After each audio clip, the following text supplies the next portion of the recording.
Cause a flogging ass nigga with a lot of cheese. Heard he stacking G's every day, pushing plenty keys. A nigga don't know me, cause I ain't no phony. And I ain't the nigga you can whip and call me Toby. Low key on his ass, waiting for the night to come, so I can kick down his door and make him give me some. Bitch, I was that little young nigga, age 13, fucked up in town while I watch your ass ride clean. Now that I'm grown up, from the hood I gain nuts. Nigga, you gon' drop off the dope and feel the pain of a hollow tip rip through your shit or your fucking brain. That's what you get when you chose to play the dope game, bitch.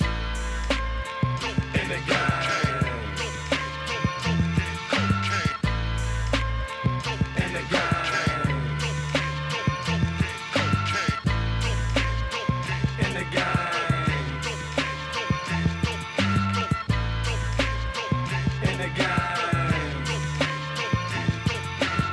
I'm at the cut, dropping these feet down with the monkey nuts. Sometimes I'm in the shot, I gotta get over. I don't give a fuck, the shit goes on from sun up to sundown and on the 12 against. But now it's time to cut the shit. Where's my mask and my best? I got a test. A nigga to see what he got in the food. Make me straight, a couple of G's, I need more cheese. I'm laying him down on his face, but don't waste time. I gotta roll straight through the shit. Sometimes I wonder will it end, cause I rock for petty shit. I'm losing my life, putting a cop out your y'all for some monster wood grain. I pop off his cloud, a 1-8 spot. I'm dodging the cops, watch my biz at fools, kinda like the slipper when they do my bones. I find their house and going up in the Check shit. it out, nigga, I'm kicking in doors. Bodies are froze, bloody or clothes, gun to your nose. All of you niggas, you really need to give up money and dope. Face the flow, forward and forward, into your head, dropping them dead. Infamous blade, Street type, gotta get some money if I ain't got none. All it takes is a steamer and a motherfucking gun. Need about 2 or 3 niggas, but not really, cause I kinda feel safe walking straight with my 9 milli. Keep my head down, so these tricks won't suspect shit. If my gun get broke, I never told it till I get it fixed. Doing what I gotta do by all means necessary. Get a shank, take his bank. I don't eat if I don't gang. Posse peep, I used to creep. Now I'm just a one-man gang. Knocking on the junkies' window, getting bail, selling things. Never smoke, never drink, gotta stay drug-free. If you had them folks to catch your ass slipping in the street, I know all the shortcuts and the ways, even ditches. Keep your face from being shown so you won't get told on by the snitches. Tommy right on street smart, hard as a fucking brick. Straight from 4 corners with a click that is so damn thick. So it's time to rob, time to mob, fuck a job. Fuck a bitch that wanna take a lick and slob on my knob. I'm a street type nigga, down with street smart records on the app, causing ruckus for you player hate motherfuckers. It's the hustle on the street corners. It's the hustle on the street corners.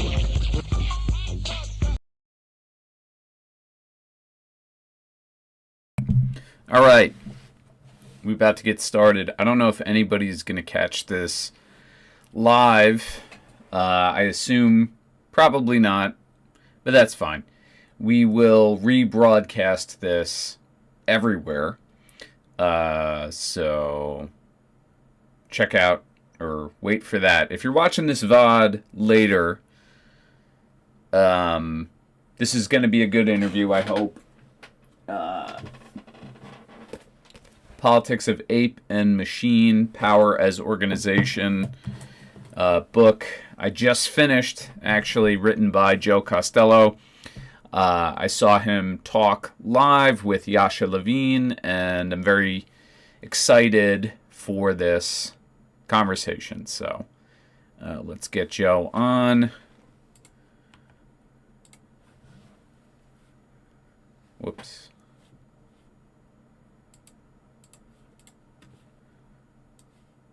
Okay.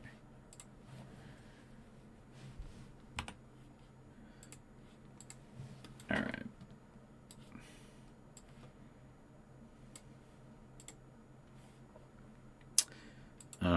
Let's see. Okay. Is this good? Yes, that's good. All right. Close that. Okay. New meeting.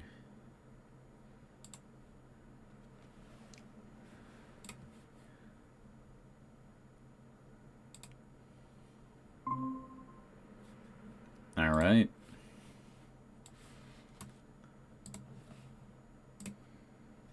Okay.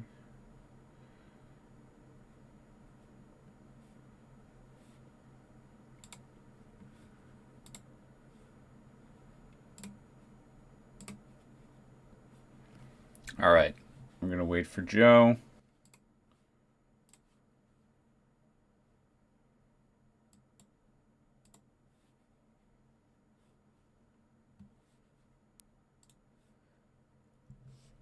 Ugh. Okay. I never use Google Meets, so hopefully this all functions normally. We'll see. Oh, yeah.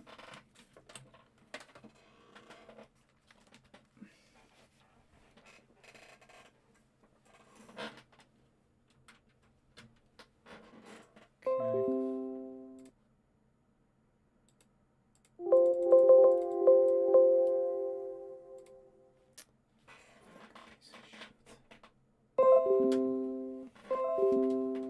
God damn it.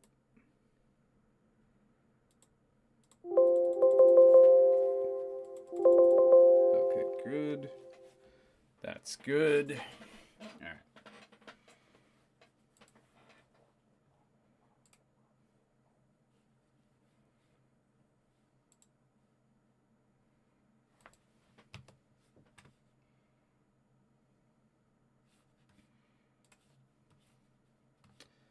God, this is like...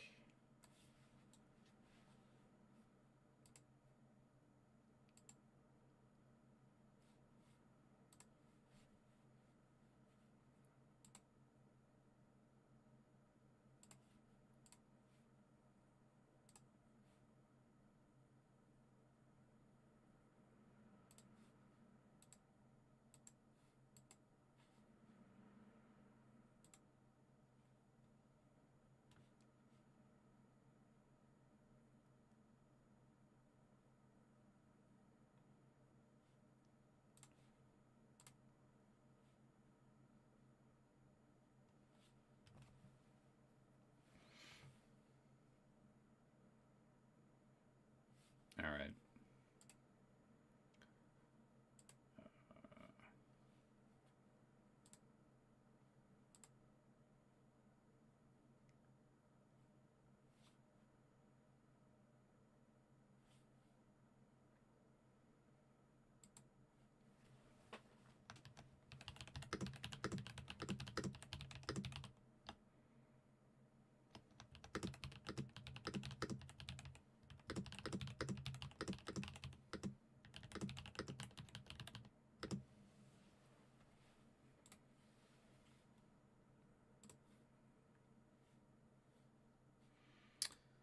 All right.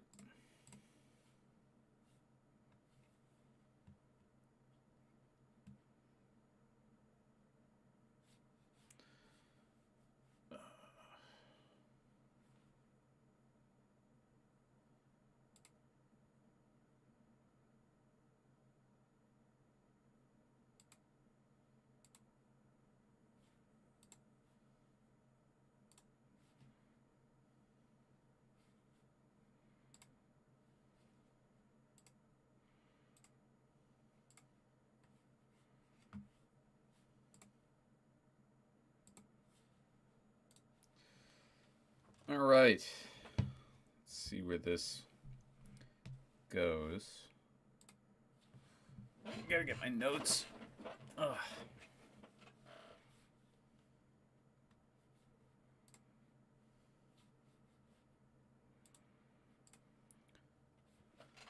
All right.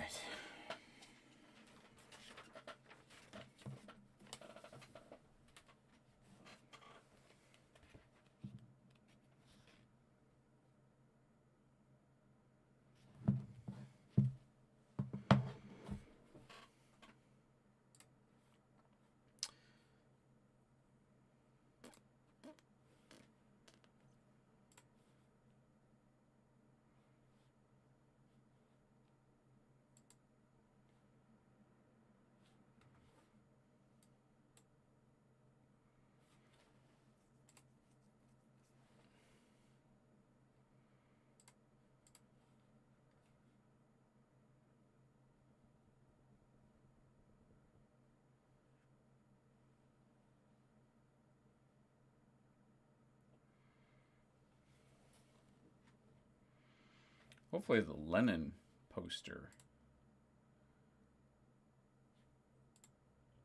does not offend. But that's fine. Joe's not a big authoritarianism fan.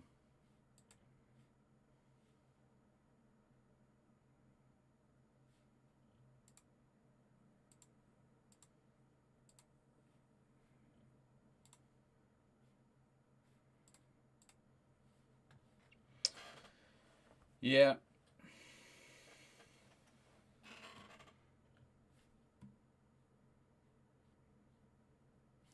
Google Meets is not my preferred platform, but I wanted us to have enough time to talk about this because it's a lot to get into.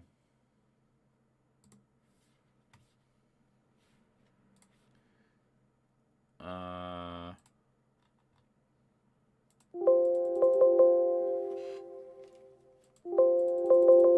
don't know, only one side of my headphones is working. Whatever. I hate wearing headphones, by the way. They look so dorky.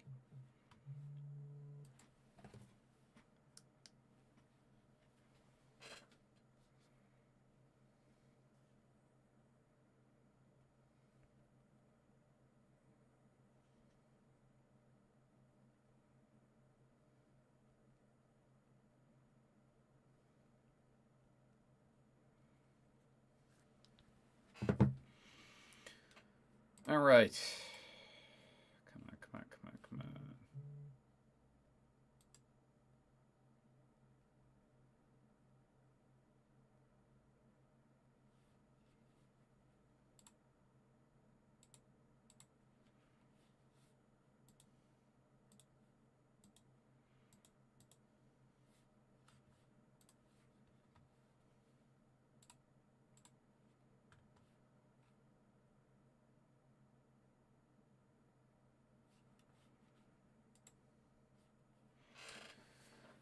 Ugh.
All right.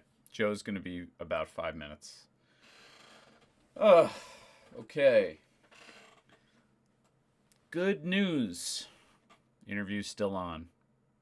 Maybe I'll take this minute to piss. Hold on.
Damn.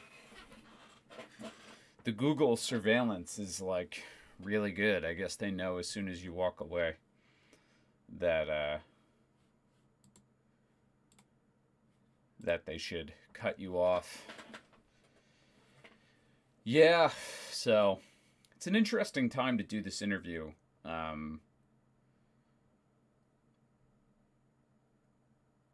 For me.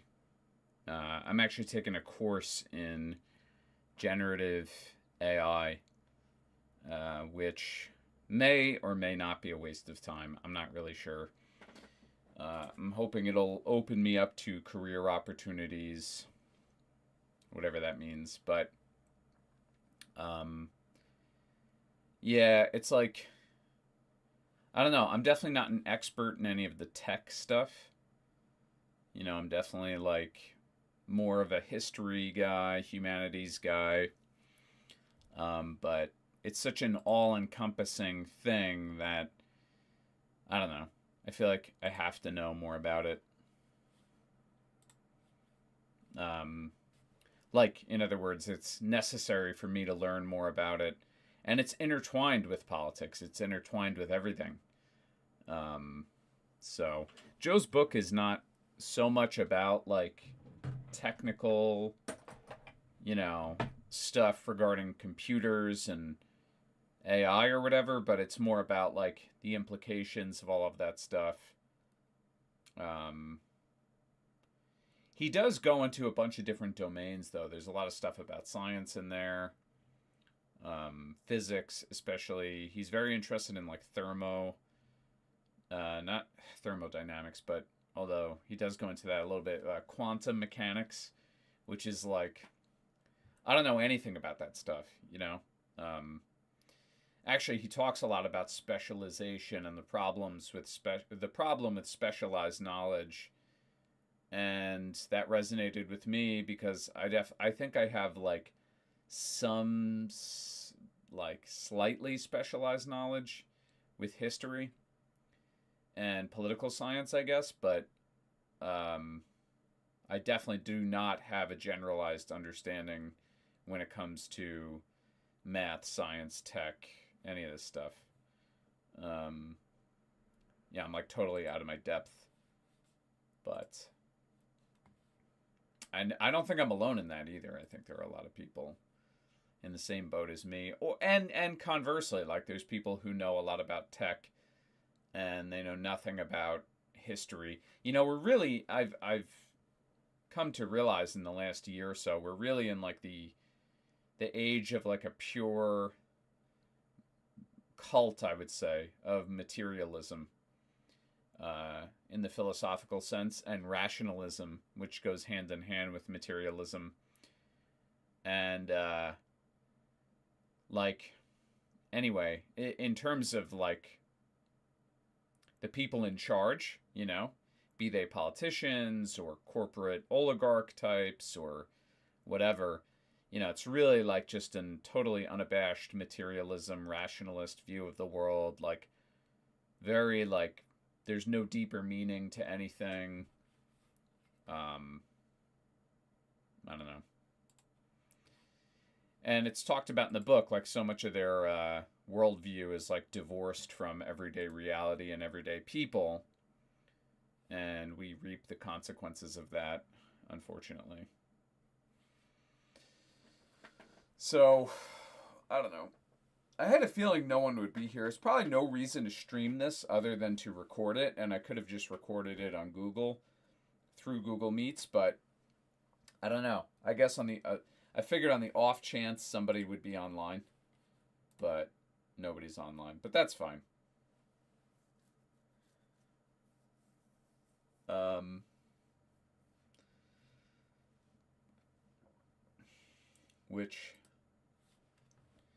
Yeah. So, and radio this week is going to be, for anybody who listens back to this later, radio this week is going to be a very short program. I'm only on 9:15 to 10 o'clock because I got shit going on. I mean, I guess I could stream from the studio. You know, I guess I could like bring my equipment into the studio and stream, but they have sports going on, so the show is preempted. Actually, while I'm on Chrome, which is the most demonic of all browsers, I should probably look at my calendar, or as it's also known, the schedule of commands from the higher authorities. Let's see. Yeah, it's preempted. But why? Why is it preempted? I forget. There's some sort of sport.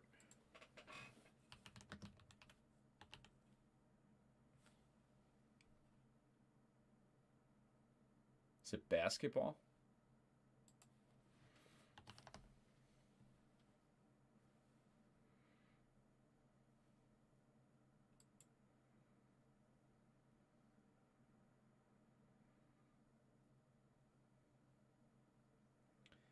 Yeah. It's preempted for basketball. I'm pretty sure basketball. I don't know if it's men's or women's. Stony Brook's basketball team is actually not bad. Hey, Hey, how are you? I'm good, Joe. How's it going? Good, good, good. Thank you so much for doing this. I really appreciate it. Thank you for doing it. Yeah, so I guess just to cover a few things before I get into the interview itself. All So, right. so for one thing, I am streaming right now. I hope that's okay. Yeah, that's all right. Over on Twitch and YouTube, and so the radio show is out of Stony Brook University, which is on Long Island, and Right. I won't probably air the entire interview until 2 weeks from now, All right. because the show is preempted this week for basketball. So yeah, so typical college radio problem. That Um, happens. yeah. Is anyone going to be there 2 weeks from now? I hope so. Yeah, I mean it's the dead of winter, but I get an okay audience on there, like Uh-huh. so hopefully. Yeah, no, it's fine. I was just wondering, like, school's out or whatever. Yeah, no, campus will probably be empty, mostly empty. Uh-huh. Um, so anyway, so yeah, so I guess I'll just kind of jump right into things. So everybody, this is Joseph Costello, the author of Politics of Ape and Machine, Power as Organization. Joe is kind enough to join us for an interview to talk about it. His new book. Did you just release the book like very recently, Joe? Yeah, just about a month ago.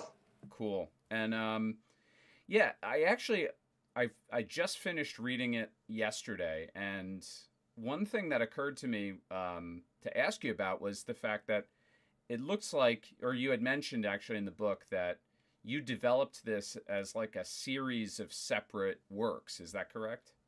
Yeah, it's basically a collection of essays, but the the first essay is basically the main thing, and then the other parts are kind of back up to that. I think it's kind of interesting because just uh, to do a whole like kind of book length narrative about where things are. I mean, I think it's like almost out of date as soon as you publish it. So I tried to, just do the pieces and say, here's where we are, here's where the pieces are. And the other part of it is people need to start thinking about this stuff and, and putting together in their own minds. So that's what I've tried to do with this. Yeah, I was actually just saying a minute ago, like I have pretty much no real deep understanding of like tech and science, or you talk in the book about actually the problem of specialization and specialized knowledge, and Right. it resonated a lot with me. Like I hold a master's in history, I teach history at the high school level, and then I do a show on politics. I feel like I've sort of specialized knowledge with that stuff, but like very, very, very rudimentary understanding of tech or science or any of these other things you get into in the book. So, um, yeah, I feel like it is important to have these conversations. Absolutely. So, okay, so one question I had was, you talk about in the book the idea of acquiring knowledge being like a virtue in and of itself. and how that kind of leads us to privilege invention and technological development as just like a universal good. Could you talk about that a little bit more, like why that's so problematic? Um, it's actually it's an idea I took from Oppenheimer, and for your listeners, there's 3 or 4 speeches that J. Robert Oppenheimer, guy who developed the atomic bomb, gave in who was in many ways a technologist, who gave in like the late 50s, early 60s. And they're really just good, say, here's where we are in human history, and here's how we got here. And literally, our politics are not in any way addressing any of these issues. So one of them was, so one of them he did talk about was he just kind of said it offhandedly that we consider the more knowledge is is by itself a virtue.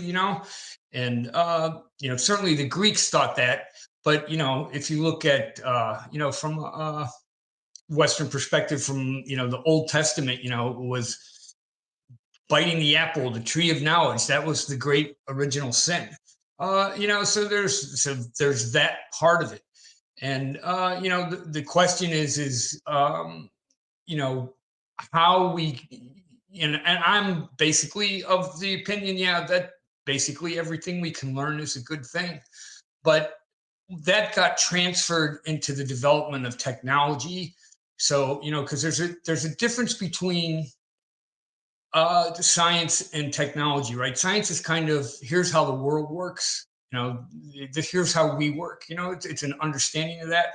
Where technology is taking that knowledge and then manipulating the world in some way or another with that scientific knowledge. But we've taken this idea of kind of a virtue of knowledge and made it like a virtue of technology, that just because we could do it, we can do it. And that's really kind of a childish attitude, is basically the best way you can put it. And that's where we're at now. And like, so you hear like with a lot of these tech people, they say, well, it can't be stopped. It can't be stopped, and whatever, their profits can't be stopped is what they mean. But that's what I did with this whole book, is about the politics of technology. We need to make technology part of our politics. And part of that is understanding, well, even if we can do this, we shouldn't do this, and there's a little bit of, uh, you know, that we've done that in the past, stopped it, with chemical and biological weapons, more or less, we agreed to do them. And even though we've created all these atomic bombs, no one's used any for 80 years, but that doesn't mean anything. But we got to get more, understanding that, but not just whether we should create a technology, but then when we create a technology, how does it fit into society? And with an understanding that every technology comes with certain characteristics that once you adopt it, they become part of that society.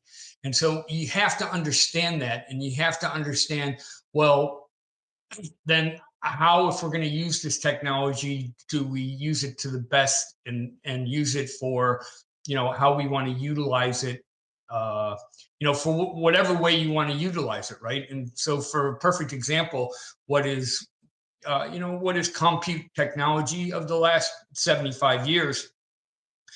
The whole compute stuff has been sold, especially since the PC, the PC came in 40 years ago, that it was this great, freeing, thing, and it would be empowering us all. And it's been just the opposite. Compute has just concentrated more and more power, and it's concentrated more and more wealth. And AI is an exponential leap in both those directions. And people have to understand that, And it's interesting. People are very interested in these topics now. That's all I can say. Where for many years you had a hard time talking about any of this, but now, because of AI, everybody's kind of interested. Yeah, that was something that, and again, I mean, I met you at that talk hosted by Evgenia and Yasha Levine, in New York City. And that was something you had actually mentioned at that talk, which I thought was, in a way, an optimistic thing, or a reason for optimism, which was that, you mentioned how the conversation around AI and the fact that AI and the potential it has to overtake so many people's current jobs and, make a lot of our labor obsolete, that the fear from that has actually created, a great interest in having this conversation about technology and the impact of technology and whether or not like we should just innovate for innovation's sake, but more so whether we should focus on, okay, what's the specific impact of this innovation? How is this going to change society for better or for worse? And you talk a lot in the book how I think one of the problems with technological innovation is that so much of it is driven by the private sector and it's profit motivated. So it's about how much money people can make off of a technology, and the social impact is like not even a real major concern, which is I think a huge problem. But it does, people's awareness is higher than ever. I should have probably mentioned at the beginning, like you worked for a long time in electoral politics. I know that you kind of agree based on things you've said that young people now especially feel so disenfranchised and so just fed up with the system. And it's actually led to a lot of people just kind of giving up on the electoral process altogether.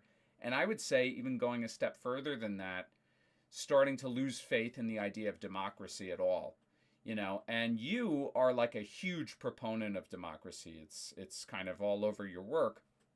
So I guess what I want to ask you is like, for young people, like, how would you try to kind of sell them on democracy at this point? And that's maybe a weird question, but I actually think authoritarianism is now back in vogue, Yeah, more and more so.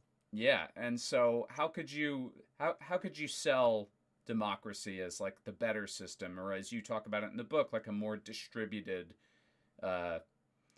spread of power? Why do you think that's a better system? Um, why? Well, that was the system I was born into, and so first I'd say, young people should feel upset with the system as it is because it's not working, and and I in the 80s is when I really did the most campaigns, and then in 92 I did a campaign with Jerry Brown, who was the former governor of California at that point, and the future governor of California. But the whole thing was basically about how the political system was broken, and if we didn't fix the political system, it would, it was only going to get worse. That was 33 years ago, and that's what's happened. And we've not fixed the political system. And so when people say democracy today, especially if it's coming from the political class, they have no idea what it means. And they associate it with this system that is. And I can tell you, this system is not democratic at this point by any shape or form. And just having elections does not mean democracy. I've worked in Africa on 3 different campaigns, and I can tell you, if just because you have an election doesn't mean you have a democratic system. It means all of it means to have a much more vigorous system, and elections are just the end point of a democracy, right? And you need to have all this before democracy of education, of talking to each other, of making decisions, of enacting things, right? And then elections are just part of that last step of enacting things. And if you don't have the 3 or 4 things before that, like education and talking to each other and trying to come to some consensus on things, the elections are worthless. And that's where we're at today. So it's really important for young people to understand is that, like, look, when the political class talks about democracy, they don't know what it is. I can tell you that. They don't know what it is at this point. So they're just using it and saying it. And this system is completely broken. And what democracy is in the end, politics is about us. It's not about me. It's not about I. It's about we. And it's about democracy is about how we come together to decide our future. And what it says in democracy is that each one of us is as equal in making that decision as the other person and deciding where it's going to go.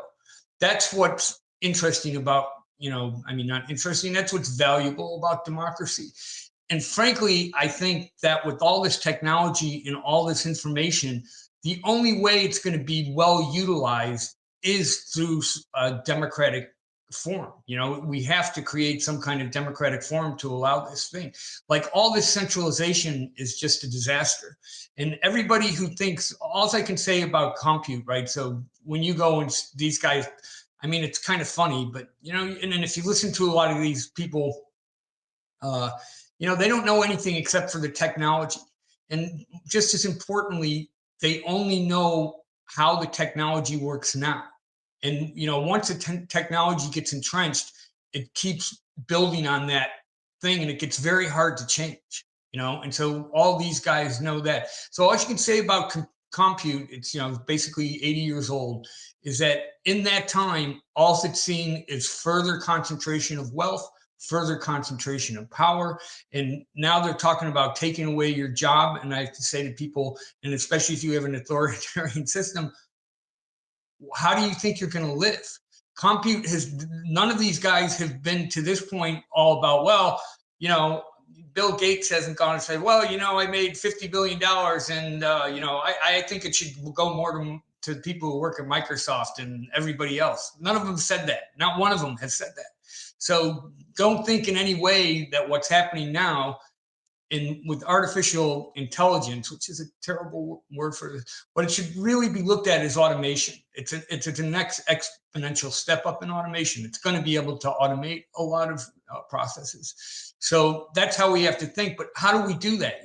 And certainly there's a lot of jobs no one wants to do. I understand that, and that's okay. And we can automate them, but how you do that and what the social structure is around that, it can't be this current social structure, which a lot of people call corporate capitalism, but I think corporatism is a much better word for it.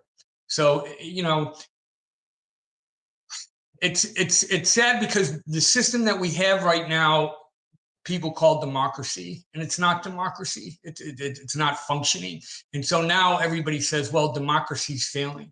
Well, democracy is not failing. The system that we have of corptocracy, that's failing on a major level.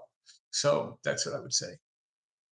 Yeah, that I tend to agree with that, and I got to be honest, like, there's clearly a Lenin poster behind me. Like, I have my own admitted authoritarian leanings. I was a member of a few different communist parties, and what's interesting actually about CPUSA, which I was a member of for some time, they believe very much in democratic centralism.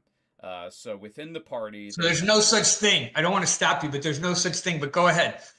Actually, no, I think we're kind of on the same wavelength there, because what I quickly found was democratic centralism became like a term to just sort of dismiss any dissent within the party, which was very frustrating. Yeah. It's actually one of the reasons I left the party. But, okay, so one thing I thought about, because you also talk in the book about the early American Republic and how it was this very rare example of like a truly distributed power system, like almost like one of the closest things that we could find in history to like a pure representative form of government. And that coincided with much of early America being, an agrarian-based economy where most people did farm work.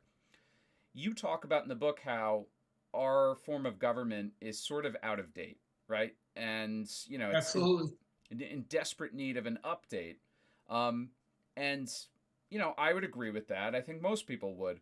So if I'm trying to put all this together, it's like we need a new form of government that is also more distributed, more democratic, and more like a pure, true, real republic.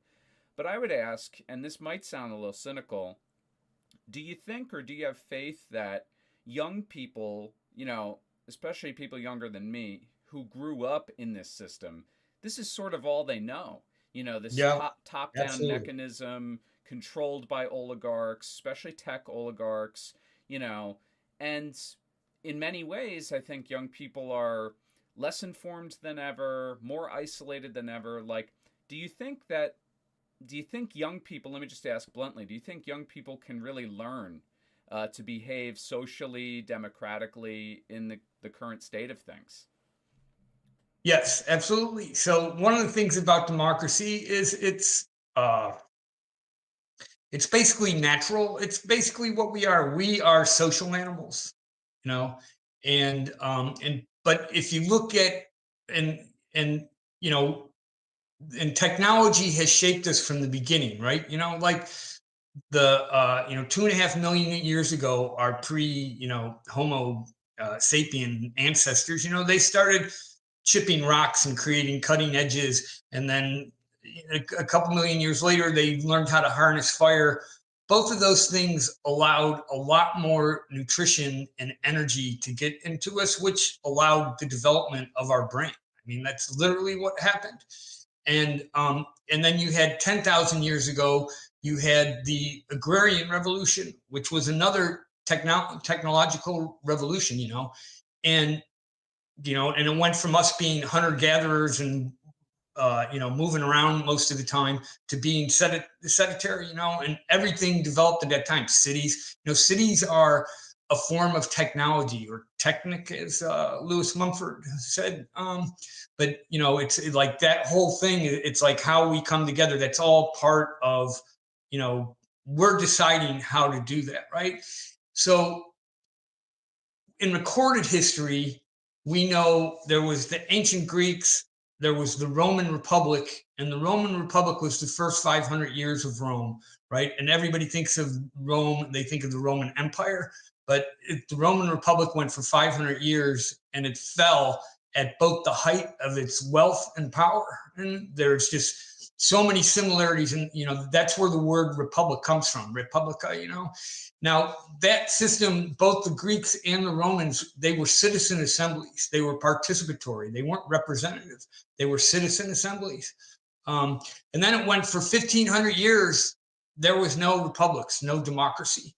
And then you had a brief brought back of classical thinking with the Renaissance. And then with the founding of this republic, which is now 250 years, next year will be 250 years, that was the bringing of modern republicanism into the world. And in 1776, if you looked around the world, there was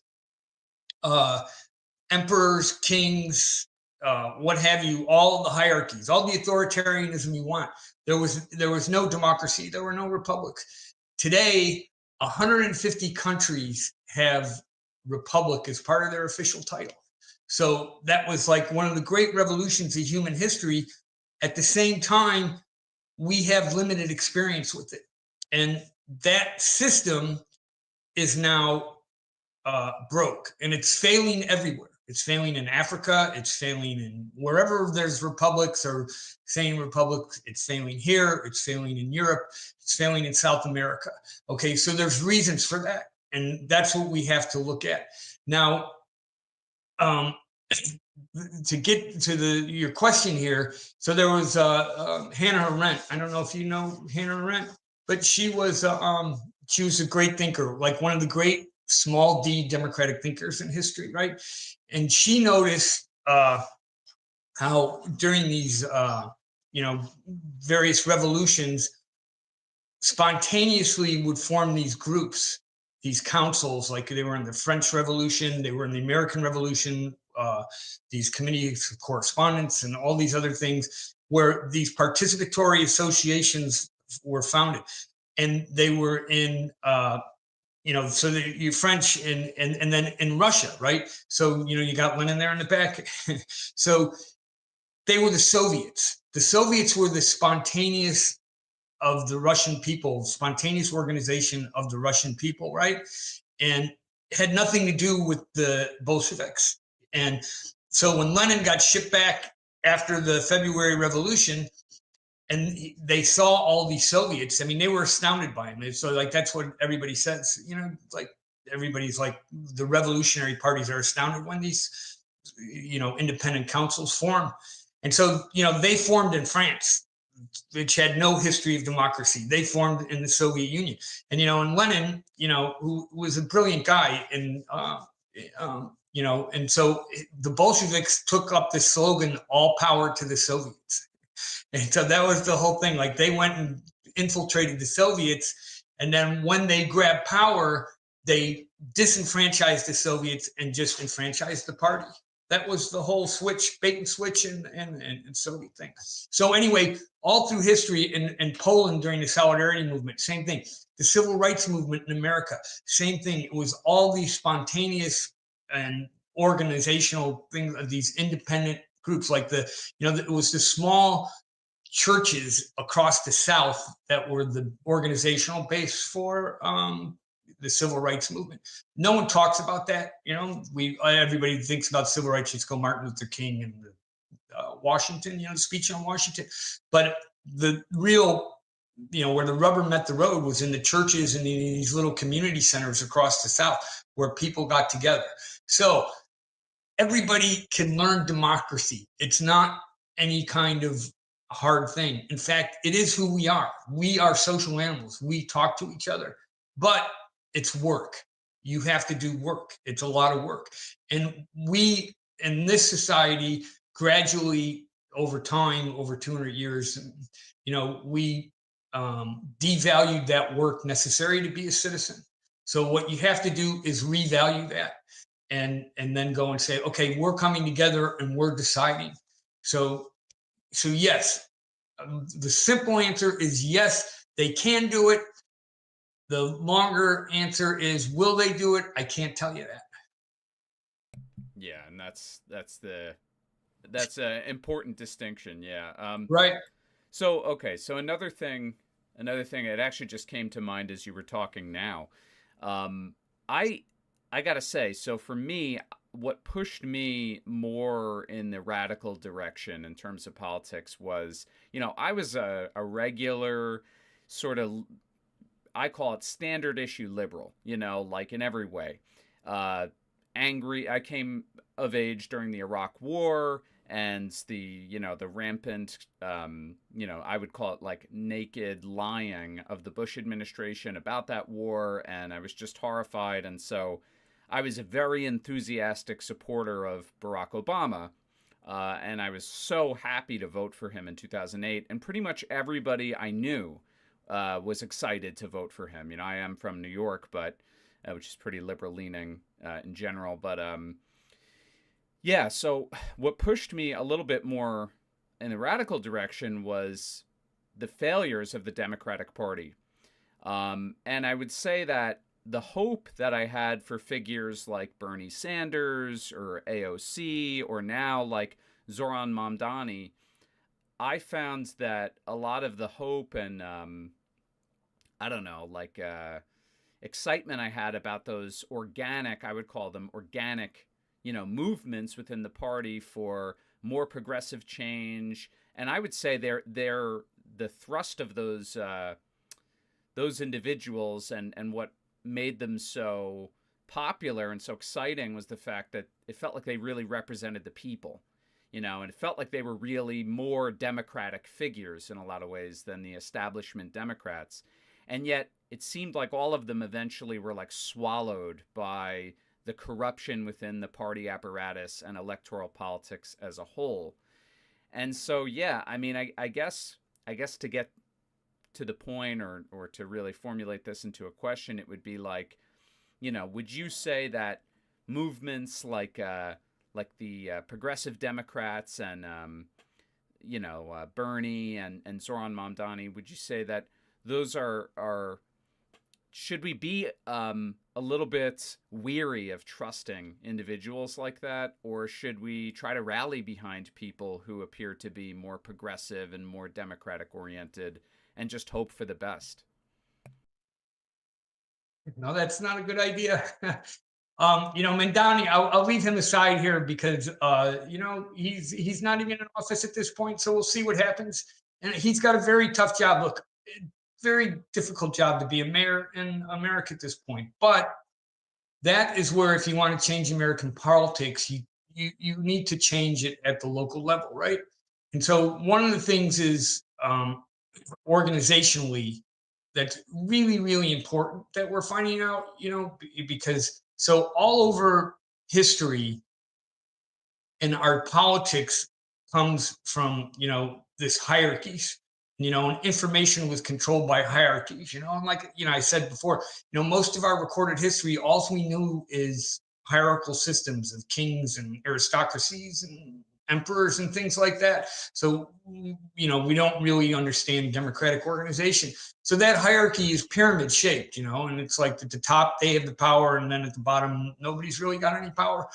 And, but science wise, we've come to learn in the last 100 years that that's not how things work. In some, in ecologies and systems, order all comes from the bottom. It's distributed order. And that has yet to come into our politics, right? Except for democracy was distributed order.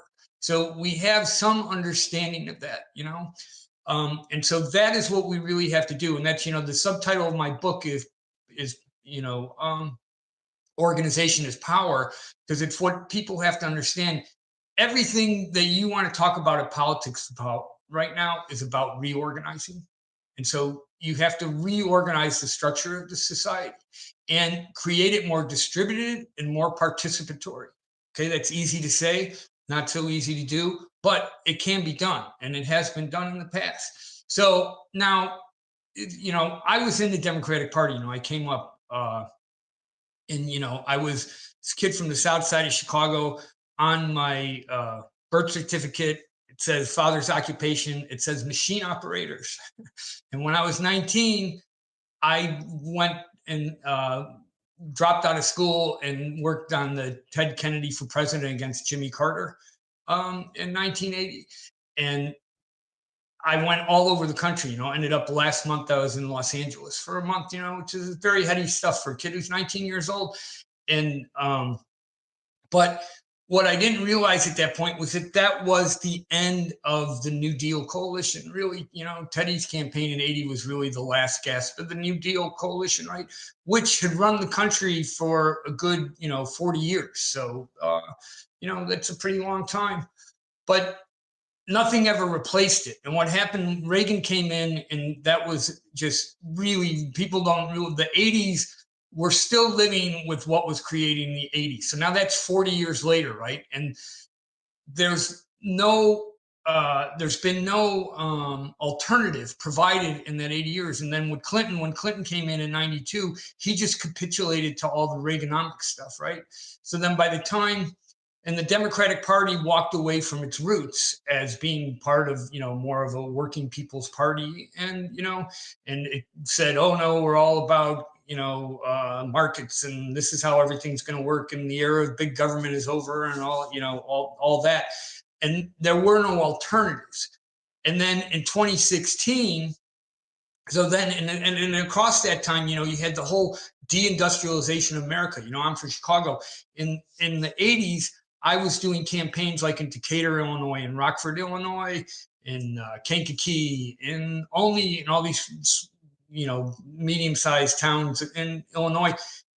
And the factories were closing in all of them, and these were places that had developed in the last 100 years based on, 4 or 5 manufacturing centers, and they were all closing, and it was just devastating, and nothing's ever replaced them.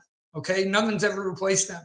So, and then the Democrats said this was a good thing, especially the Clintons, Hillary's on the board of Walmart when they're, he's governor of Arkansas, and they're all, this is all good. And, we're going to, and he did China most favored nation and got rid of Glass-Steagall and all this stuff. I mean, Clinton was what had been a Democrat for 40 years before him. Clinton was none of that. And so by 2016, And then no one in the Democratic Party talked about this because that's what happened. And none of the Republicans, the Republicans at that point, everybody looked at the Republicans as part of the corporate party. And in 2016, Donald Trump comes and talks to these people who just taken it on the chin for 40 years and says, you got fucked. And they go, oh, great. Someone finally said something, because nobody was saying anything, right? And at the same time, that's when Bernie came. And, I just really don't like Bernie. And he, and calls himself a socialist. At best, whatever that means. And at best, Bernie's like an old New Dealer, And the thing is you couldn't bring back the New Deal because everything had changed. And everything had changed, right? And at the same time, there was no alternative to what the corporatization of the Democratic Party. And don't get me wrong, corporations were always part of the Democratic Party, but it was the complete corporate. So there was no economic alternative. And so what's happened in the last 10 years is that, like, under socialism, whatever, however you want to call it, that at least was an alternative to what was, corporate power. But we need to be a lot better than that. And because like this technology has changed completely, we're not, socialism came out of Europe. It was not an American construct, and it came into America. And so in Europe in the 19th century, it had no democratic tradition. Where America, it was 100 years of a very solid, democratic tradition at the local level.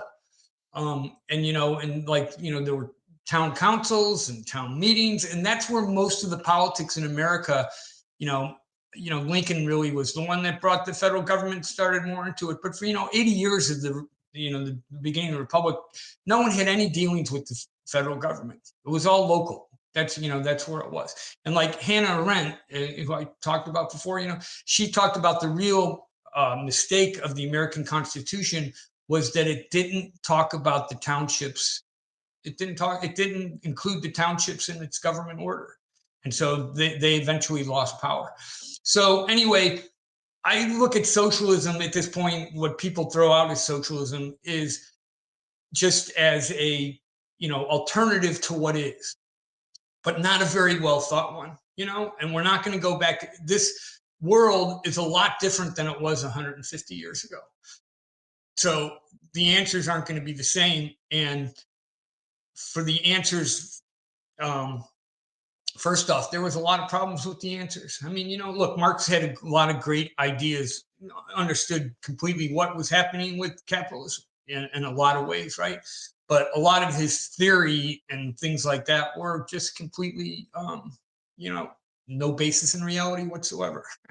So anyway, but we got to get well beyond that, but part of it is re-embracing what this country was, and then at the same time, and again, this is with the Clintons, are very, representative of this. It's not just them.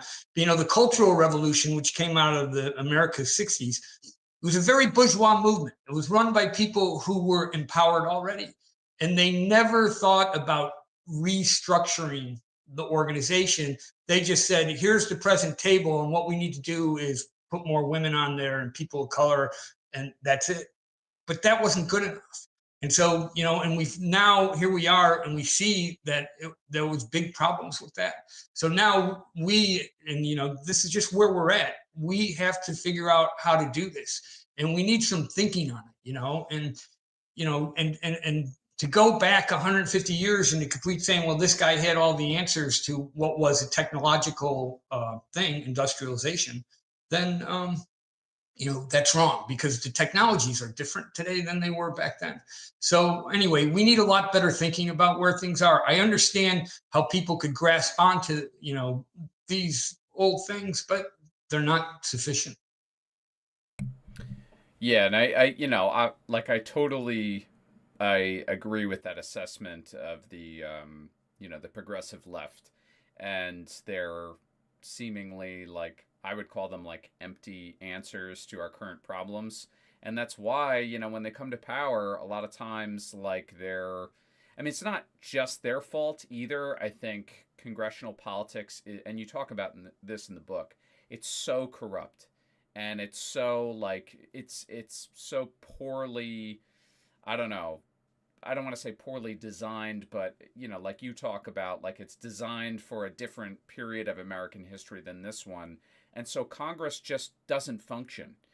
So even if they have some ideas that are good, none of that ever materializes into policy changes. And we'll see about Zoran Mamdani, like you said. I mean, he's not officially the mayor yet, but I feel very cynical. I know a lot of people on the left do, about the prospects for like some sort of renewed New York City.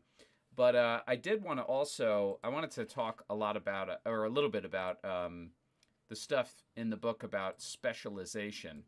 I think that, okay, it really resonated with me when I thought back to college, and college, and this is going to be on university radio, so I should be a little careful here. But it reminded me of, like, I worked when I was in college. I worked as a custodian, and I worked an evening shift, and I went to class during the day.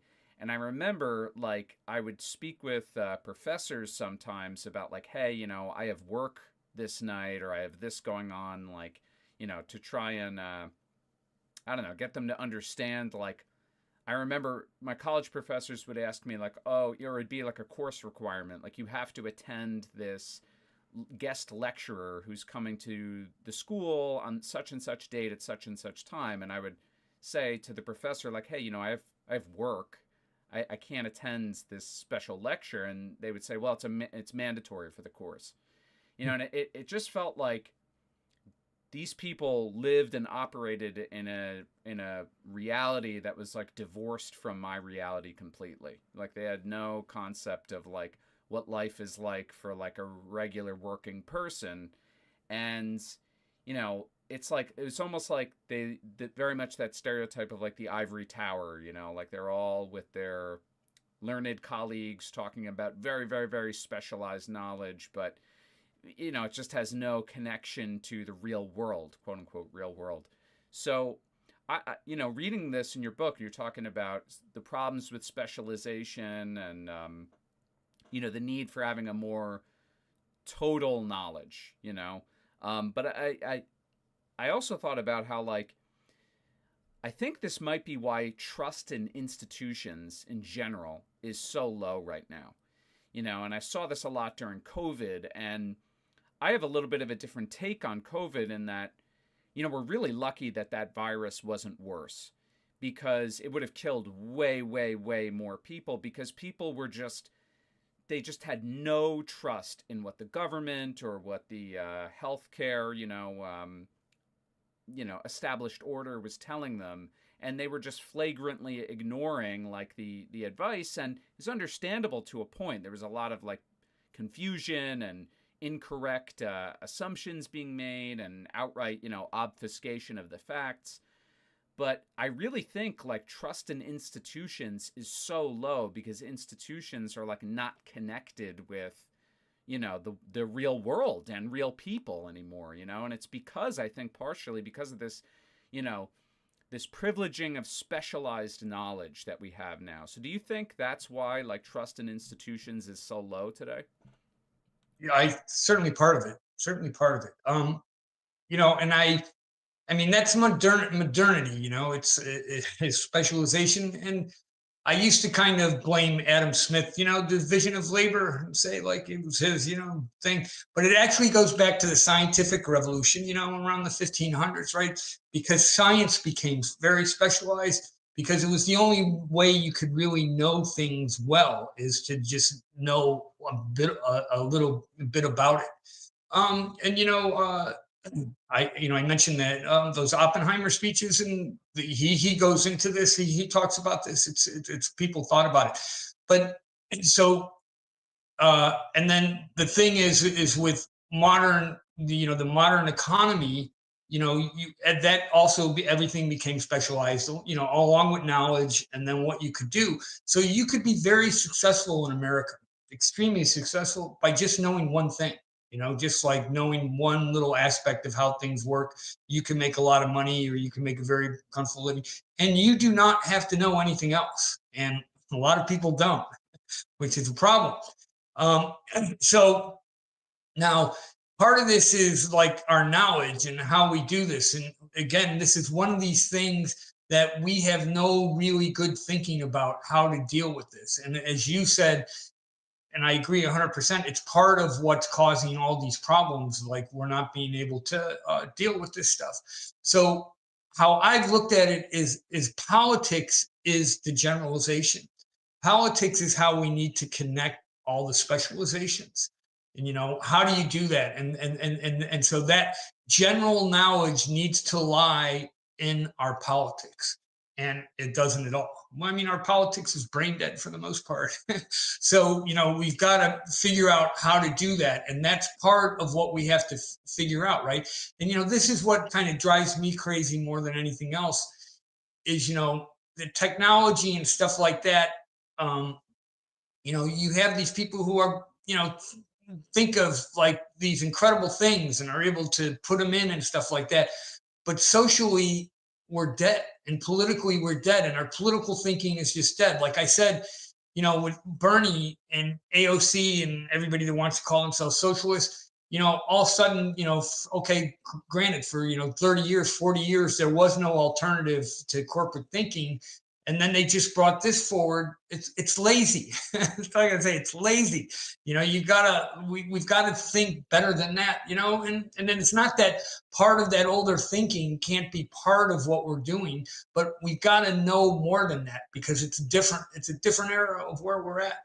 So that's what I would say. That absolute specialization is a big problem, but at the same time, the answer is politics. And again, it's like you say democracy, and everybody goes and looks at what this is, and you got to go and here, you got to go back to understand like what democracy is. And the same thing with politics. When you say politics today, everybody thinks about the shit show and say, no, not that. Politics is how we come together to make decisions, and that system is broken.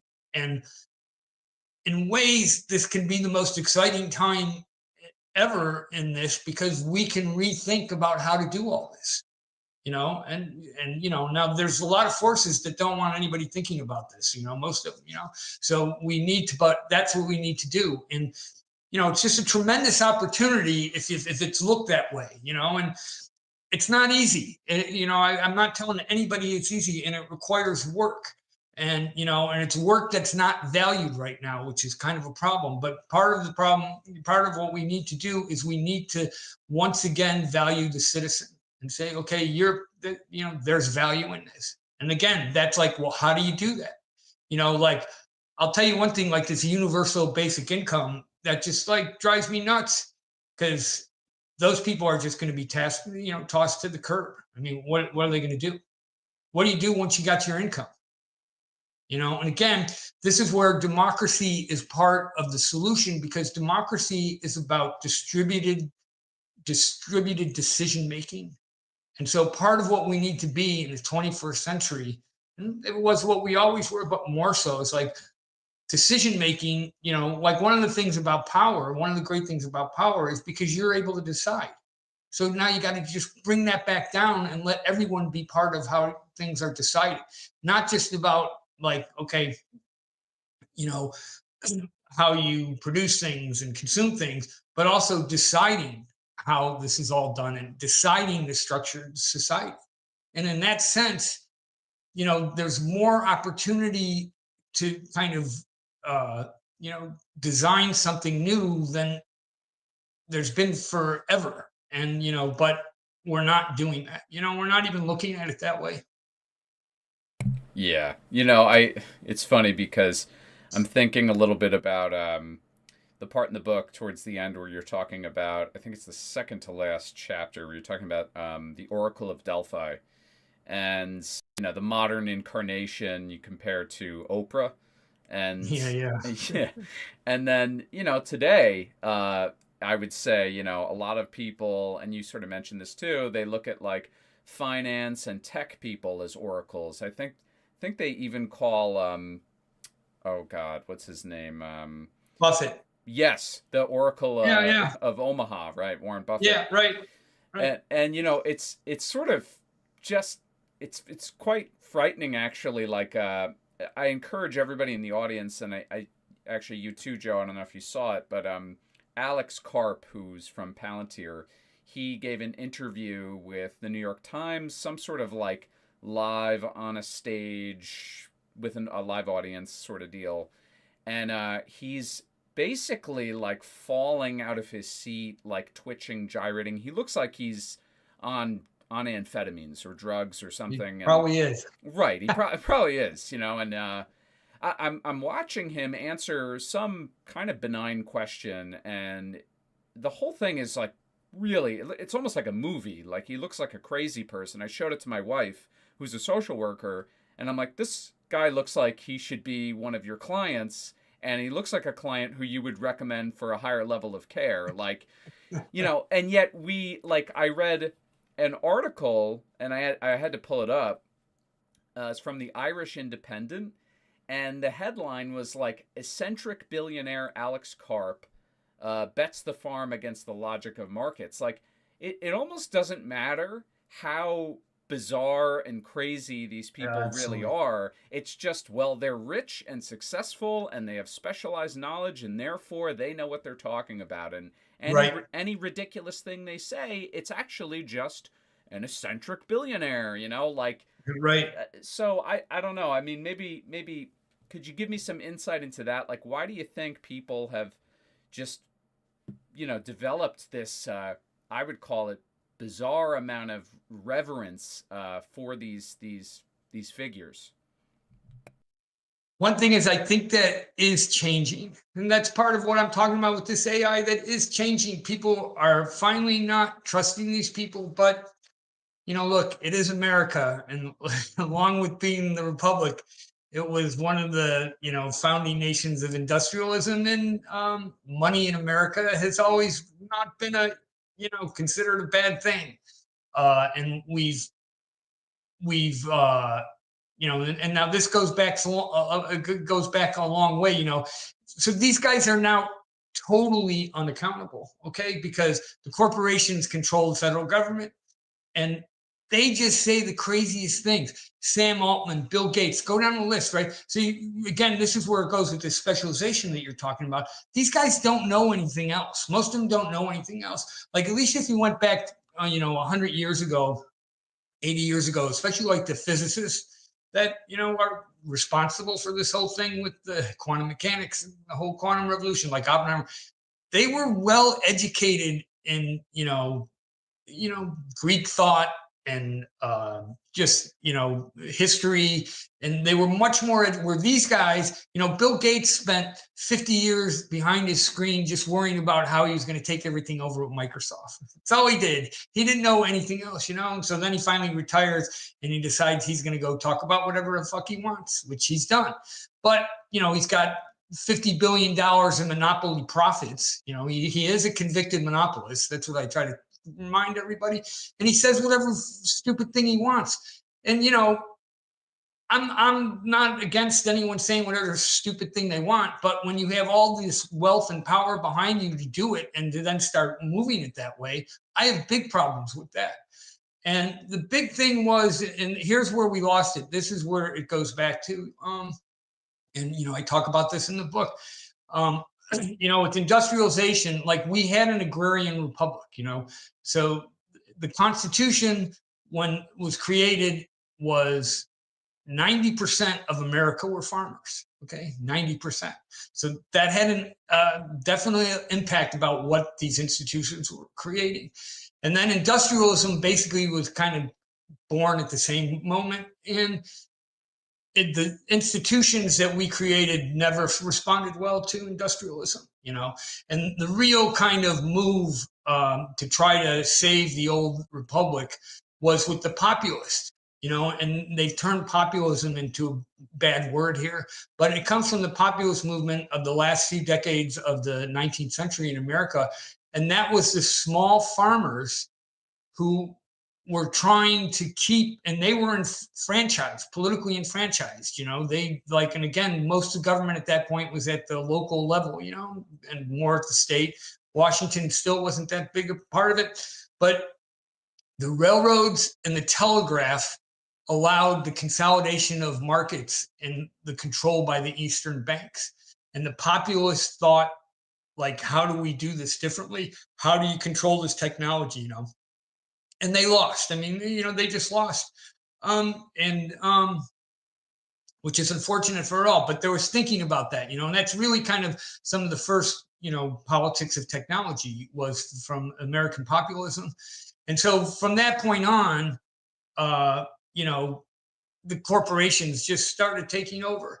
And so, so at that time too came, this antitrust, the idea of antitrust. But at the point, the antitrust and the anti-monopolies, the core of that wasn't economic, it was political. These guys were looking at these corporations taking over the government, and they were saying, wait, we can't do this because we're not going to have any control if they control the government. And again, they lost. So, corporate power came, and then, we, or they, trying to think of the right word, popularize, hosannize the CEO, the chairmen of these corporations. And, it's been, really, and then the New Deal, there was a brief going back and saying, okay, this is all wrong and on. But, for the last 50 years, there's been no accountability to these guys. And, the whole thing is, well, this is how it works and this is good for everybody. And finally, people are understanding, well, it's not good for everybody. So that's where we are. That's where we are. But if you look at what these guys say, and like each generation gets worse, and Sam Altman is like just a complete knucklehead in a lot of the stuff he says. It's just incredible. So, and then it's like, wait, you're the one that's designing the future and you can say shit like this? That's ridiculous. Yeah, I couldn't agree more. I mean, yeah, like even like I think a lot of people are all too familiar now with like Elon Musk's bizarre eccentricities. And it felt like because Elon was a little bit more centrist in his politics, and he was the apple of the liberal cosmopolitan eye for some time because of the green energy and all that stuff. It felt like people now, because he had shifted so firmly behind Trump, that people are kind of realizing like how ridiculous and just stupid some of the stuff that he says is, and that's a positive, I would say. I mean, anyway, so this has been really good. I sort of only have I have one last question, which is a little silly, but I feel like I have to ask it. So I don't know how familiar you are with Jordan Peterson. Not sure. You have to give me more because I'm not sure. So name doesn't ring a bell. It's a positive that you don't know. He's a Canadian psychology professor who became sort of like a self-help guru, extremely popular with young men since Yeah, I know in general now that you're saying this, but I don't know specifically. Yeah. So he anyway, long story short, he is a big proponent of like the idea that lobsters provide us a lot of insight into who we are because lobsters have serotonin and such, and that's why you have to conduct your life in a more, I don't know, like orient yourself more towards personal accomplishment and getting your stuff together, whatever. I actually found in the book that it seemed like you were almost advocating more so for us to model ourselves off of fungus and the way that fungus actually distributes power, and right. Maybe you could speak to that a little bit. Well, that's what I was talking about before, about how we've learned that order in the natural world is all distributed. It comes from bottom up. And so how do we do this, right? So we've thought like from the beginning. So if you look at say technology and then science, right? Both like as those progress, and say into the agrarian age, like in the agrarian age, like if we're hunter gatherers and we're going around, there's no great value to having any information, hoarding information or holding it because everybody's experiencing everything at the same time. So it's just like, it's a democratic experience no matter what, how you want to do it. And there's no real value in being able. But once the agrarian system comes in and things start getting more complex, which is with more information, then the control of information becomes a power.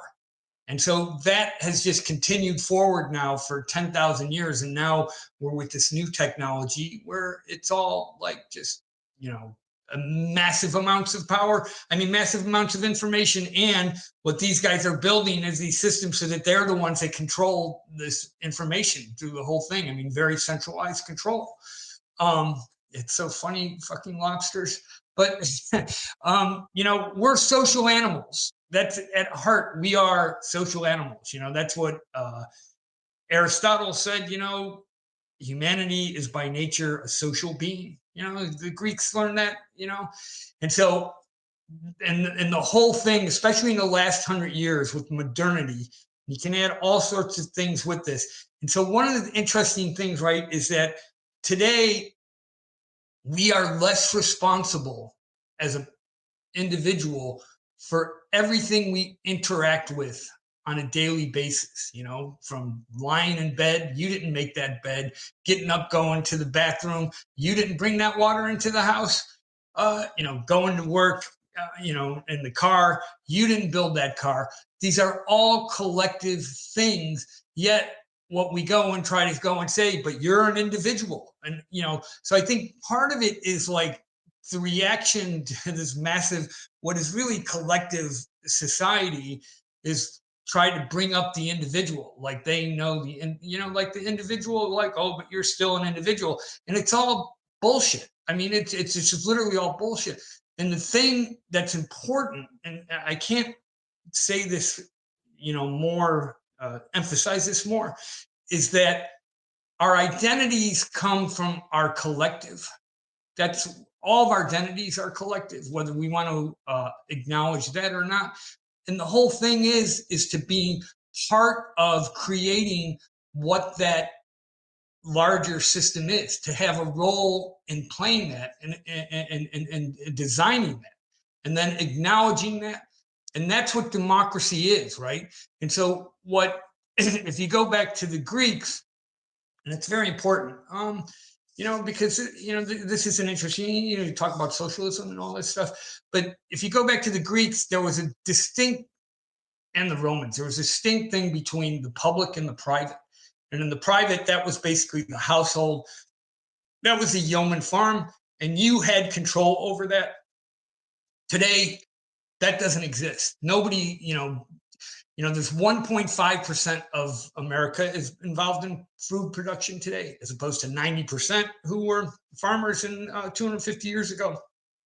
So everything that we're part of is creating this, and it's all corporate made at this point, right? It's the corporations are the ones who design all this stuff. And so then this whole thing of like, well, you're an individual, blah, blah, blah, blah. It's kind of a reaction to this, like trying to give people some kind of identity, but you've taken away what is the natural ability of us to associate with each other and create our own identities. And part of our individual identity is that collective design, that ability to collective design. And we don't have that anymore. And that's what we have to recreate. Yeah. And, I will say, just to wrap things up, I mean, I met you basically at that talk with Yasha and Evgenia, and that was look, it was a small venue, relatively small venue, but it looked like they had a pretty good turnout. Yeah. Which is, as you mentioned that evening, that's like the first step, I think, in resolving a lot of the stuff that you're discussing, and meeting in person, face-to-face conversations. I couldn't Absolutely. agree more. So to wrap things up, The Politics of Ape and Machine, Power as Organization. You can buy it on Amazon. Highly recommend everybody in the audience check it out. Is there anything else you want to plug, Joe, before we end this? People can also go. I write. It's called Life in the 21st Century, which is on Ghost. Joe Costello, and they can subscribe to that. And now I update that more. That's a continuation of the book, let's say.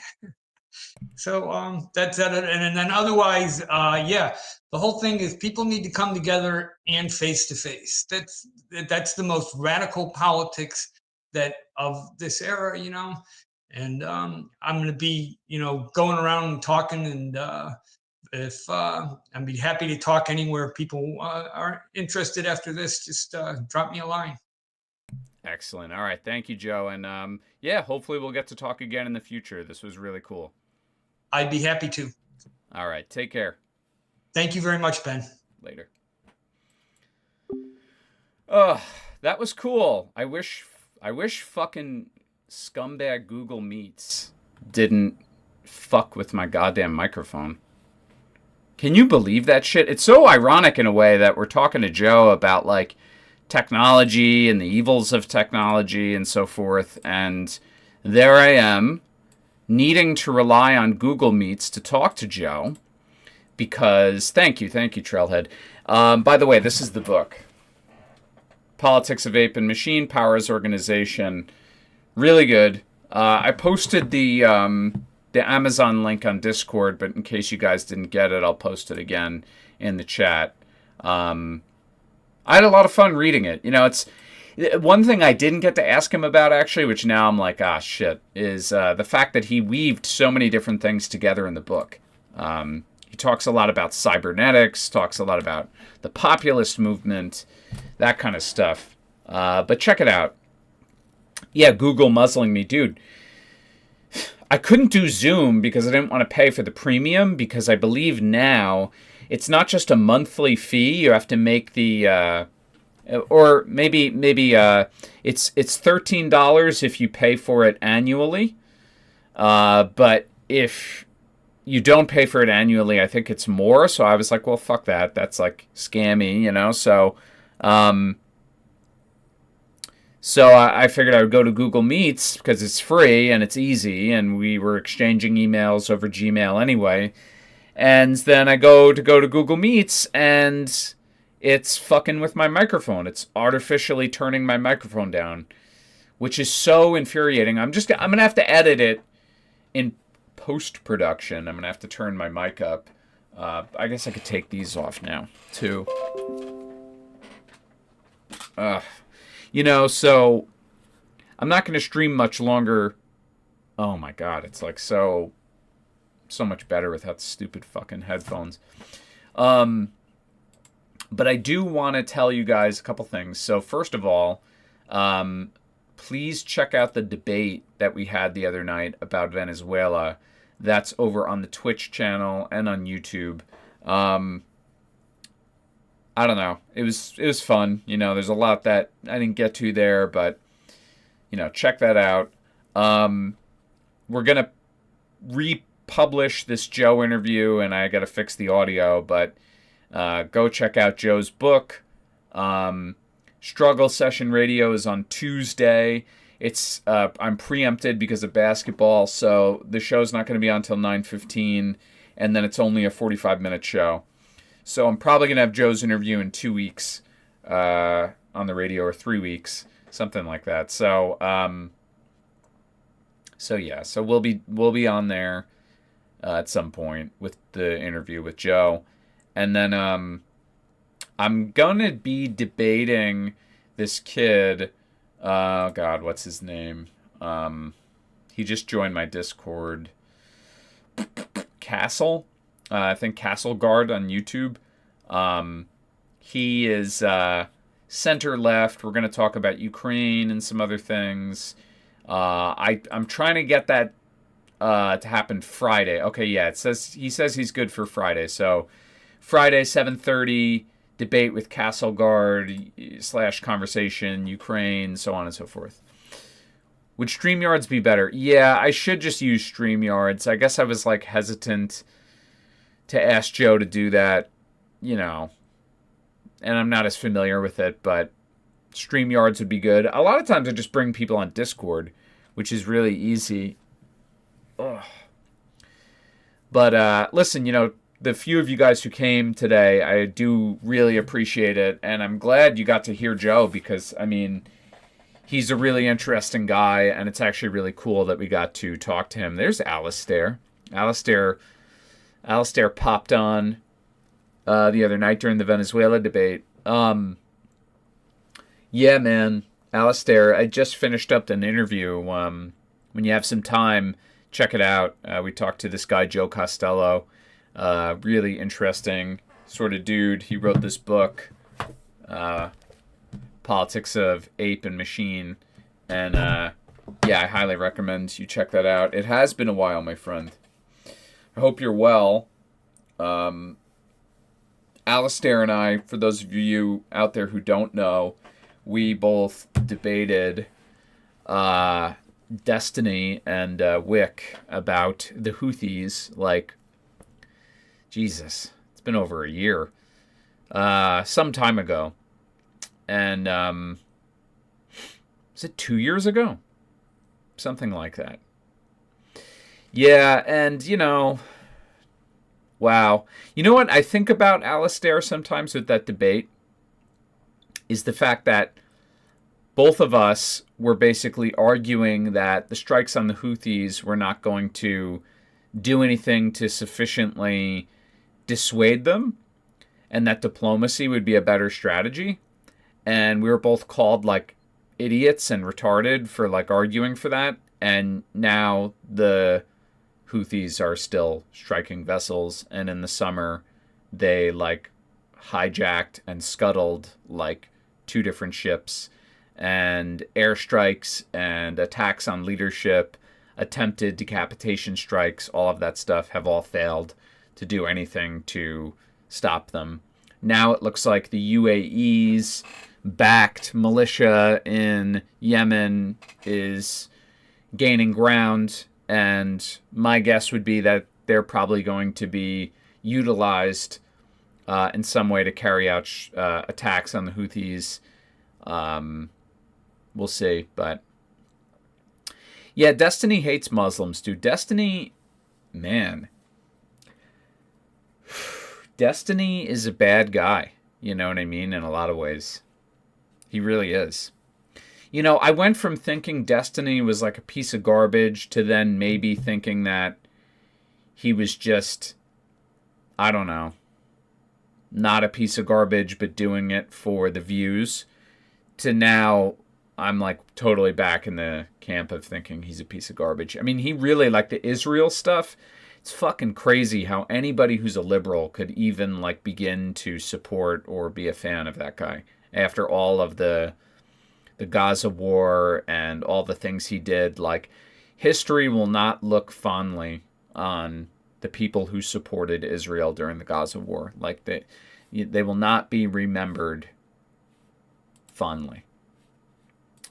He was really bad faith, I think, in that whole conversation. He actually said, if you remember in that debate, that he did not think that Israel had handled the war in any way poorly. You know, he thought that they handled everything perfectly well. Yeah, they had to cut off water to, you know. I mean, yeah. Yeah. And Alistair, you've had your own issues with the ACP, as I understand it, or the ACP universe. I actually joined the ACP and then left it within a year because of just repeated frustration. And then I actually went to, you might find this interesting, I went to a debate the other night where Max Blumenthal was debating some lady I'd never heard of about Venezuela, which was a fucking disaster, and I gotta write about that because that was like such a joke, you know. Max Blumenthal is a fucking clown. Like, don't get me wrong, like, I like some of Grayzone's work, and I actually sort of like Aaron Mate, But Max Blumenthal is like a ridiculous. He's basically like a streamer, you know. Like if you were there in person, you guys would see what I mean. Like it was basically like Destiny or Vosh, you know, just with different politics, debating someone. The whole thing, and people were like cheering when like he would like own people. It was fucking so weird. I don't pay much attention to the ACP because they're a waste of time. I tried to reason with them back in 2023, but it just went my own way. Yeah, and you know, you and I guess, initially crossed paths because of our affiliation with, or friendship with, or association with Yankee Tanky and his group of people. And then one of those guys ended up. I don't really even know what happened. But he ended up becoming like persona non grata. What was his name? He got into like a whole thing with, God, what was his name? He was a ridiculous character. Fuck. Where is it?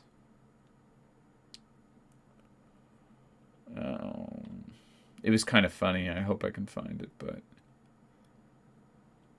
whatever. Anyway, one of Yankee Tanky's cohort. So I don't know. I don't know if you still stay in touch with them. I don't believe you do, actually, because I think Joey Yankee Tanky had said to me like, don't associate with Alistair because you know, he's this and that and he's a wrecker and blah. And I was like, okay, dude. You know, like, this is fucking really childish shit. It's like, don't talk to this person because they don't like us anymore. Like, dude, whatever. You know.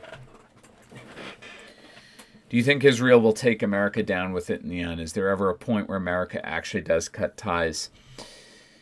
I mean, it's complicated, you know? Like, so, short answer, no. I actually think America is positioning itself to align with Israel in a way that they can empower Israel so that ultimately America can pivot out of the Middle East entirely. I think that's the goal for the United States. And I actually think from a strategy, forget the morals for a second, I think from a strategy perspective, that makes sense. But I think that what America wants to pivot towards is a confrontation with China. And I don't know if that means a war necessarily, but just a more confrontational stance, especially regarding Taiwan. And the move will be, in the 21st century, pushing as hard as possible for an independent Taiwan. You know, and I think that such a confrontation has the potential to bring America down. But okay, let me say this. First of all, that's one of many possible scenarios, I would say. It is entirely possible that our attempt to empower Israel leads to another war with Iran, like a real protracted war with Iran, that may pull in the American military. And if that happens, that could take America down, I would argue, very easily. You know, because a real war with Iran, and I think the American deep state knows this, which is why they were so cautious during the 12-day war. But I think a real war with Iran, you know, could be catastrophic, just based on the potential implications for oil prices and, you know, the idea of any protracted war where U.S. troops are going to be pulled into this quagmire. You know, this is something predictive history that Professor talks about a lot, how, you know, the soldiers being entrapped and encircled in Iran, and how supply lines could, you know, that's not to say Iran will kick our ass, but what it means is it's going to be a long, messy war, and a even longer and messier cleanup, and an expensive one, and one that the public at large will be pissed about. And that has that combination of things has the potential of tearing the country apart. Yeah, I really believe that. So in that sense, that could happen also. It looks like we avoided that, but it could happen also. So to answer your question, maybe, but I happen to think that the confrontation with China is what's going to do us in. I haven't talked to them since Yankee Tanky crashed out. As soon as that happened, they booted me pretty quickly. Yeah, Yankee Tanky crashes out once a year and abandons politics and quits everything, and then he comes back and then likes everybody again. So I don't know. I actually got a little fed up with his ridiculous shit after a while, you know. And then, you know, I don't know. I'm told that, you know, there's no hostility towards me from anybody in the party, but I don't know. Like, I used to have a lot of good contacts with people in the ACP, and I was on good terms with a lot of people there, or I would say a number of people there. And now, suddenly and mysteriously, nobody will answer my messages anymore. And maybe it's just that they're busy. Maybe it's just that. Maybe it's a bunch of things. I don't know. But I had this. I think that there's a policy, more or less, that if you cross the party in any way, that the party members are supposed to cut contact. Try to work with everyone, but it's the childish politics. The only reason I joined politics was to address the cost of living crisis that's deepening. I figured the ACP would have focused that. Yeah, well, I remember one of the things you got into with them was the barista thing, and, like, they are so... It's because that party grew out of debate culture and debate bro, like, it's the brainchild of debate bro personalities that no matter how, like, well-read Haas is, you know, the fact of the matter is so much of, like, the culture of internet debate style politics is, like, winning and dominating and owning your opponent. And as a result, there's, like, this bizarre stubbornness among people within the party to, I don't know, like, not budge off of these positions that aren't that important. You know what I mean? Like, does it really make sense for, like, a left-wing political party that's trying to gain momentum? Does it really make sense for them to, like, oppose, you know, like, the unionization of Starbucks workers, like, which most left-leaning or even left-sympathetic people really don't have any issue with? You know, like, it just feels like trying to... of course it feels like trying to appeal to the right wing, you know, a little bit too much by, like, laughing at the blue-haired baristas, like, stupid liberal, stupid, duty, idiot, shithead, loser. You know, you're a liberal, liberals are stupid. Like, it's real immature kind of stuff. But it also feels like a stubbornness that's unnecessary. It's like, well, I don't think baristas are workers. Debate me, bro.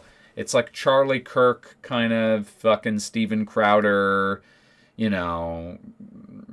And that's what I saw with Max Blumenthal, too. It's just like, I am the debate champion king. Like, I'm smarter than you because I said the right thing at the right time and you didn't think of that first, did you? Like, it's really fucking... Again, it's like divorced from reality and real people. But they never did. They only engage in culture. Yeah, exactly. Exactly. You know, and that was the thing. Like, the other thing that I saw in the party that was, like, really off-putting to me was the fact that because the party was built on these personality cults around, like, Haas and Jackson Hinkle and their orbit, it seemed like, okay, like, they would make fun of homeless people on Twitter, right? They would say, like, the homeless people are actually modern landlords. And, like, it was obviously, like, meant to be a joke, but maybe, like, a mean-spirited joke, but ultimately a joke. And then it became, because of that stubbornness, it became, like, a serious position, you know? And then within the party, because of this fear of, like, going against the personality cult, then everybody would like make a point to like show their loyalty, demonstrate their loyalty by like saying something mean about drug addicts or homeless people. And it's like, I don't know, like this callousness, you know, for the sake of like sucking dick, you know, it's like really pathetic and you know, lame. I remember the homeless stuff, and then they really turned into it. Yeah, like, well, dude, you should have seen like the party's official telegram. It was like, oh, look at these stupid crackheads, and it's like, dude, we are in the New York branch, right, of the Communist Party, the New York chapter, whatever it is, branch, I forget, and I organized a cleanup of a highway, which is in Queens. And me and the rest of the Long Island branch members cleaned it up. And, you know, a significant percentage of people in that community probably struggle with drug addiction. And then there's a pretty decent number of people in that community who are homeless. And so we're working to help the community, which part of that community are homeless people and drug addicted people. And yet at the same time, in our little party chats, we're like making fun of them. You know, and it's like, and they like, again, like, so because it's this debate bro shit, then they hide behind, like, the streamer types hide behind the fact that, oh, well, we're just helping working people, and working people don't like homeless people, and blah, blah, blah, blah, blah, blah, blah, blah, blah, blah, blah, blah, blah. Logic, my logic is impeccable. My logic is impenetrable. And then, like, ignoring, like, the practical reality of, like, hey, okay, most people think homelessness is a problem, but most of us on the left want to help the homeless and don't look at them as the enemy because they're not empowered in any way. They are like actually crushed by the system. Many homeless people are veterans who, yes, a lot of the wars were fraught in terms of their rationale, and many of those people should not have gone into the military to fight. But they go because they think they're helping their country, and they come back, you know, with PTSD, and they're addicted to drugs, and they end up homeless. And this supposedly patriotic party is like making fun of the homeless drug addict, you know, who did more for the country than like some fucking loser who sits around all day like picking his ass and eating Cheetos, you know, with the same hand. It's like, you guys are fucking gross, you know what I mean? And people from the party reached out to me and they were like, well, why'd you leave? Why'd you leave? And I gave a very detailed answer. And then what they said to me was, so do you want to become an affiliate and pay a monthly fee? No.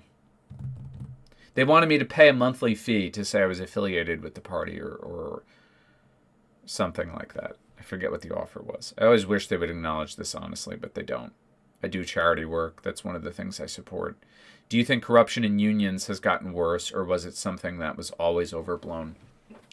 No, I think corruption in unions is a major problem, and I think that, unfortunately, first world labor unions, they fight for, like, concessions for workers in that particular industry. And once they get that stuff, they're satisfied with that being the extent of their political action and their basis of existence. And they don't seem to advocate for bigger concessions for working people in the abstract, in the bigger sense. And that's actually one of the problems with the ACP, is that they so much venerate and, you know, seek to appease and work for, you know, the rights of workers and the true blue-collar working class, you know, truckers and people like that.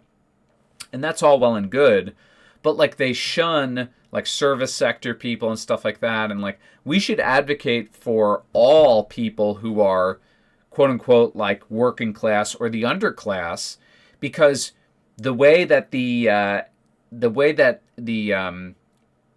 inequality is shifting is such that it's basically a tiny fraction of the country reaping, you know, all of the rewards of this economic climate, and then the rest of us who are all suffering and seeing our lives being increasingly more and more difficult as a result of like inequality and our incomes not matching the cost of living.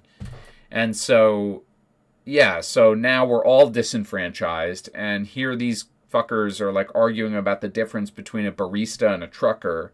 And it's like, dude, the barista and the trucker are both fucked. So I don't know, like what's the point of arguing about this? And a lot of people say, oh, well, that's the proof that the ACP is like a Fed party. They're not Feds. I don't believe that. I mean, maybe there are Feds who joined the party, like informants or whatever. Maybe, like that's definitely true in the CPUSA, I can tell you. But I don't think that they're Feds. I just think that they're stubborn, and I think that they're inexperienced, and all of us are. I mean, all of us, a lot of us are young people with like how politics works and how to run a party, and but the stubbornness is like definitely like an albatross. The funny part is I ended up garnering a right-wing audience just by talking about class politics, and the ACP has spent years trying to appeal to these people through cheap bigotry. Even Groypers used to believe they're Feds. Now I just think they're stupid. I don't know if they're stupid. I just think that they're, they're stubborn, and they're an internet party. Really, that's what it is. At the end of the day, they're an internet party. And at that debate I went to with Max Blumenthal, ACP came out, and represented. Like there was Spiros was there, a bunch of the ACP people were there. I recognized them. And the thing is, like, to them, that's politics, is like going to see Max Blumenthal debate to an audience of people who mostly are online, who don't do any political work in reality. Many of them probably don't even have, like, real jobs, and they go to see Max Blumenthal dunk on some Venezuelan opposition, mouthpiece, which is like, okay, yeah, great. We all agree with each other that this lady sucks and is stupid, but what does this achieve? Like how is this furthering, the party in any way, or like getting us closer to our goals, or, leading us to recruit new members, or I don't know, like achieving anything tangibly, like honestly, the most tangible thing that the party does is the cleanups, which is a good thing. But it's also like, okay, we all want to do more than that, like, so where do we go from here? I don't know. Whatever. Do you think it's maybe more to do with the internal hate for the brand than the worker? I know leftists who look at Walmart workers the same way. Hey, I think that that's true. That's actually really good insight by you, Leitner Goat. Yeah, I think a lot of these people hate Starbucks. So they're like, oh, the Starbucks union. And it's like, well, maybe you just hate corporations, and you hate, like whenever hey, what's up, Sean? It went good. The audio is a little screwed up, though. I got to fix it in the post-production. Hope you're well. Yeah, a lot of these people, like, they do. They hate the corporation, they hate, and like when you read Logo, I don't know if you guys know Logo Daedalus on Twitter. Me and Leviathan always talk about how annoying Logo is. Logo will write like a 70 tweet, poetic screed about how Starbucks is a bank. Don't you know that? Ooh, if you read King Gugu Gaga from the 7th century and his poems on coffee, you'll understand that Starbucks is actually an investment vehicle operation. And it's like, sure, I guess, yeah, in some technical way it is. Sure. The kids who work at Starbucks are like the sons and daughters of like regular working class Americans, And I don't know, like a lot of them are working at Starbucks because Starbucks has good benefits and probably pays better than a lot of shitty jobs that they would otherwise have. And they use that money to like help take care of their working class families who are struggling to get by. And so they're not the enemy. And maybe Starbucks is bad. And I understand like better workers' rights for Starbucks employees is not a greater political goal, but it represents the desire of all working people to have a better living standard, which is something that we all strive for and unites us. And our living standards are in decline for a variety of reasons. And so we should seek to educate the Starbucks workers and educate the people who support them as to what the nature of the real problems are, and not oppose them for wanting their little kickbacks, whatever they might be. I don't know. And the thing is, like, it would be good if the party was open to any kind of dissent. And they'll tell you, like Joe and I just talked about in an interview, CPUSA does this too. They say, well, we believe in democratic centralism. And it's like, I don't know, do you guys believe in that? Because it seems to me that, everything is about democratic centralism, right? But when I joined the ACP, all of the chapter leaders and or branch leaders and everything, all of it was like preordained pretty much.